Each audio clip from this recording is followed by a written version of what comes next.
அழகிய நகரத்தில் ரிக்ஷா ஓட்டுநர் ஒருவர் வாழ்ந்து கொண்டிருந்தார். அவர் மிகவும் நேர்மையானவர், மிகவும் திறமைசாலியும் கூட. ஆனால் அவர் மிகவும் வறுமையில் வாடிக்கொண்டிருந்தார்.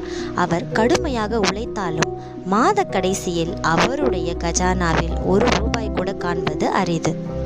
அவ்வாறு ஒரு நாள் அவர் சாலையோரம் வண்டியை ஓட்டி கொண்டு போகையில் தெருவின் ஓரத்தில் ஒரு அழகிய வசதி மிக்க பெண் ஒருத்தி நின்று அழுது கொண்டே இருந்தாள்.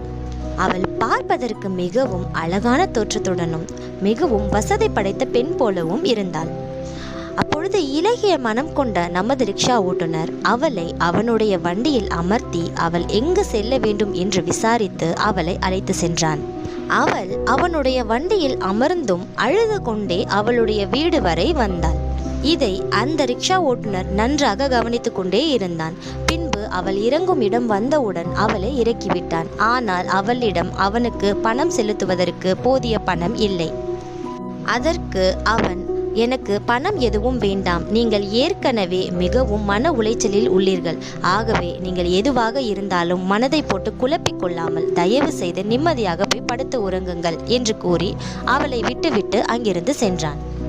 அப்பொழுது அன்று இரவு அந்த ரிக்ஷா ஓட்டுநருக்கு ஒரு அழைப்பு வந்தது. அவன் தொலைபேசியில் யார் என்று கேட்டான்.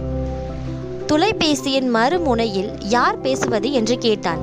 அதற்கு மறுமுனையில் இருந்த அந்த பணியாளி, நான் இன்று ஒரு அழகிய பெண் ஒருத்தியை அவளின் இல்லத்திற்கு நீங்கள் இறக்கிவிட்டீர்கள் இல்லையா, அவளுடைய பணியால் தான் பேசுகிறேன். நாளை எங்கள் முதலாளி உங்களை சந்திக்க விரும்புகிறார். ஆகவே நான் உங்களுக்கு அனுப்பும் குறுஞ்செய்தியில் உள்ள விலாசத்திற்கு தயவு செய்து வாருங்கள் என்று கூறி தொலைபேசியை துண்டித்தான். அவனும் சிறிதபடி அன்றிரவு தூங்கி மறுநாள் எழுந்து அவன் அனுப்பிய விலாசத்திற்கு சென்றான். அந்த பங்களா மிகவும் அழகானதாகவும் பளபளப்புடனும் இருந்தது.